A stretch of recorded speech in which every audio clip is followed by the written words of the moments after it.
Welcome to Fear and Greed Business News, Australia's best business podcast. It is Wednesday, the 17th of January, 2024.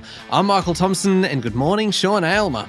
Good morning, Michael. Now, Sean, this week's shows are shortened versions of our normal shows. Next week, we'll be back, of course, with full-length bulletins, really, once the business world kind of gets back up and running after Christmas and after the New Year break and everything kicks back in, we'll be back with full-length bulletins, interviews every day, the week ahead with Stephen Koukoulas and everything else.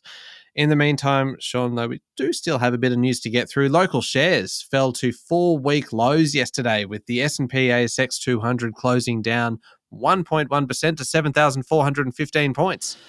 I reckon 6 or 7 weeks ago, we'd think, wow, 7,400 points for the ASX. That's pretty good. It's just that we've had such a good run over the past little bit that the big drop yesterday was perhaps a touch unexpected. Pretty much all sectors were in the red, with utilities, energy and materials all down sharply. More than 3/4 of the top 200 ended lower. Bad news out of Europe, and that was the fact that the region's biggest economy, Germany, shrank. Yes, went backwards in the final 3 months of last year. That really pushed the ASX lower, particularly since Wall Street had been closed for the Martin Luther King holiday. The big miners tumbled. Fortescue Metals was off more than 2%. BHP, Woodside, Rio and Santos were all off more than 1.5%. All the major banks were lower. CSL fell 1.6%, while Woolies, Transurban and James Hardie all did about the same. A few notable moves around yesterday, Michael. The damaging storms that forced the closure of Dreamworld and Whitewater World on the Gold Coast over Christmas and New Year. Well, that left a financial hole for Coast Entertainment. That was previously known as Ardent Leisure. That sent its share price lower yesterday. Super Retail Group's share price retraced some of Monday's gains, falling nearly 3%, following analyst downgrades after the company put out profit guidance. Another poor performer yesterday was retailer Lovisa. It was down more than 5%. And in international markets, energy prices are falling. Yes, so gas prices fell to a 5-month low despite what's going on in the Red Sea. There's been weaker than expected global demand and higher inventories, and that's putting downward pressure on prices. Now, that's part of the reason some of the energy companies didn't do so well on the ASX yesterday, thinking Woodside there, Santos, for example. What is interesting, though, this incredible Arctic blast hitting some of the Northern Hemisphere countries, that may turn that around pretty quickly. Iron ore prices have also been falling for most of this year. Obviously, that one hurts Australia. Other commodities have been steadier, at least over the past 24 hours or so. Brent crude and gold largely haven't changed, and the Aussie dollar's buying just over 66 US cents. Now, Sean, a new year has, of course, arrived, but consumers, it seems, are just as grumpy as they were last year, with sentiment falling this month, taking to nearly 2 years now, the length of time that people have been miserable. Michael, with a case study of one, I think this is very accurate. That is unfair, Sean. If you were to put us up on the street and people were to go, we'll ask people, who is the miserable one out of these two? 100 times out of 100, people would go, that Muppet there. That Muppet there being me? Yeah, obviously. I wasn't calling myself a Muppet. No. Sorry, please go on. Hello. Anyway, the Westpac Melbourne Institute Consumer Sentiment Index fell 1.3% to about 81 points, thanks to nearly 2 years of higher interest rates and high living costs. Now, the index is held below the neutral 100 mark since February 2022. That's the longest streak since the early 1990s recession. In fact, the January reading is in the bottom 7% of all observations since the survey was first run in the mid-1970s. This has all occurred notwithstanding consumers don't expect mortgage rates to rise. I'm not sure what that says. It's somewhat surprising that people are still so grumpy, Michael. Now, Sean, Rio Tinto's flagship iron ore division has delivered its best export volumes in 5 years, but its somewhat shaky relationship with the Mongolian government is crumbling after a new tax grab related to Rio's giant copper mine in the country. Yeah, so Rio shipped 332 million tonnes of iron ore from Western Australia in 2023. 332 million tonnes. I have no idea how you get your head around a number that big. It was the second biggest annual export result at a time when prices remain elevated. All good for Rio and its shareholders. Rio hinted it might even do better this calendar year, but it also said it had received a fresh claim from the Mongolian tax authority related to Oyu Tolgoi. That's its big copper mine. It's slated to be one of Rio's most important assets in the decade ahead, and the company spent $3.3 billion buying out minority shareholders in the project back in 2022. Obviously, Rio management thinks it is the future. Now, in an effort to keep the Mongolian government happy, Rio last year agreed to waive $2.4 billion of debt owed by Mongolia. That was in an attempt to smooth relations.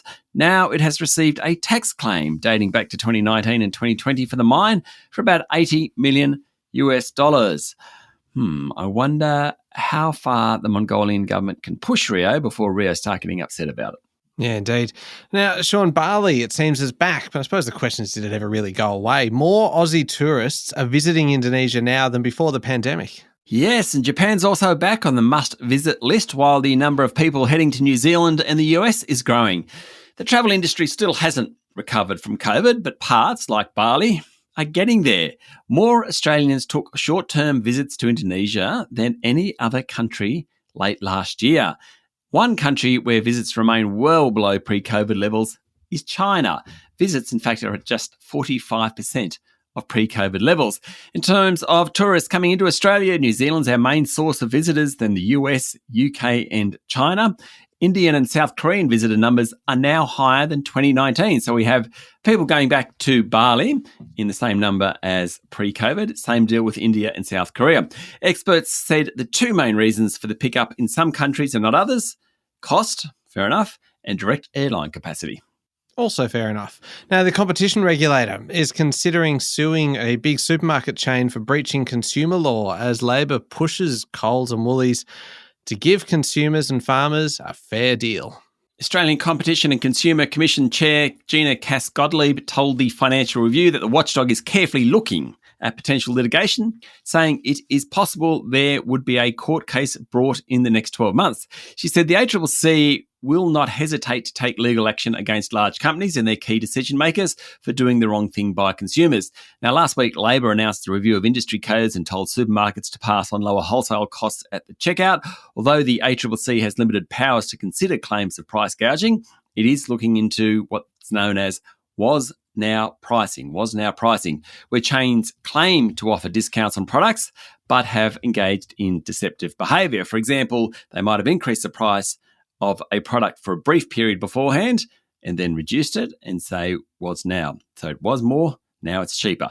That's what the ACCC is worried about. It's interesting that she went out of her way to say that the ACCC wouldn't hesitate to take legal action against large companies. All you need to do is look at Qantas and look at the ACCC there, and surely companies would go, you know what? I believe her. Yeah, I certainly would. Now, Sean, turning overseas, Donald Trump has decisively won the Iowa caucuses, trouncing his closest rivals for the Republican nomination for the presidential election at the end of the year. This was just huge, his victory here. Yes, he didn't really set foot in the state during the campaign. Now, the state's full of farmers and conservatives, Donald Trump people, and he did what people expected and won easily. In fact, his vote, and it hasn't been fully tallied, but his vote is more than the next two main rivals. It's pretty clear the Republican nomination for the presidential vote at the end of the year is Donald Trump's to lose. Now, his two main rivals are Florida Governor Ron DeSantis, who came in second, and former UN Ambassador Nikki Haley. They're really the only serious contenders. Ms. Haley's hoping that next week's primary in New Hampshire, where there are less conservative voters, more independent voters, she's hoping that will kickstart her campaign. Certainly she has more momentum at the moment than Ron DeSantis does. The fourth place getter in Iowa, biotech entrepreneur Vivek Ramaswamy, he withdrew from the race yesterday. So really, there are another two, but really we're down to those three, and it is all about Trump somehow losing it. Of course, there's more than 90 legal battles he's facing at the moment, so a bit going on outside the caucuses as well. He's a busy fella, isn't he?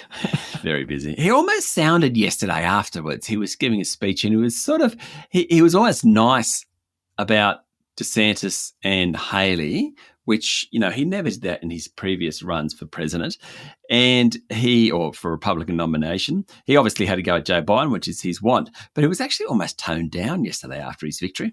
It's such an unusual system, isn't it? I know it's such a well-established system, but it is just so bizarre that a party will spend so long attacking itself in order to put forward a nominee to then attack the other party. It always just defies a bit of logic to me. Yeah, and I have tried to work out. So different states do it in different ways. So what Iowa does could be very different to New Hampshire next week. When you get to the big states like California and Texas and New York, they can do it totally differently. Iowa basically is, people attending church community houses and people's land rooms and voting that way. It's bizarre. It's a fascinating theatre, especially watching it from afar. Now, Sean, this is an interesting one. Rental car group Hertz is backtracking on its big electric vehicle bet, saying it will sell 20,000 EVs. That's about 1/3 of its electric fleet of Teslas, Volvos and Polestars, partly due to repair and maintenance costs. It's a blow for the EV industry, which isn't growing quite as quickly as it was, with the number of early adopters drying up and prices of EVs remaining high. They just haven't really come down. Hertz will instead opt for gas-powered vehicles, citing higher expenses related to collision and damage for EVs, even though it had aimed to convert a quarter of its fleet to electric by the end of this year. Now, basically, experts say it's the hidden cost of driving an EV that's really hurting the sector. So insurance, it's more expensive. Repairs. In fact, the other day I was getting my car repaired, and the guy there said, I drive a Mitsubishi, not a Tesla. And he said he'd just done a Tesla, but the cost of a tyre for a Tesla is huge. So it's just very expensive, not just to repair, but to get a new tyre, that sort of stuff. Then there's charging infrastructure. That costs a lot of money. Residual value retention. We don't really know what the secondhand car market's going to do. Obviously, a lot of anxiety about range. How far can you get when you charge your car? So there's a lot going on in that. And rental car group Hertz obviously has decided that enough's enough, and it won't be going as big on EVs as it said it would. Yeah, that's a bit of a blow. Finally, Sean, the combined wealth of the world's 5 richest people, all men, has doubled to $869 billion since 2020, while 5 billion people have been made poorer. That comes from anti-poverty group Oxfam ahead of this week's World Economic Forum meeting in Davos.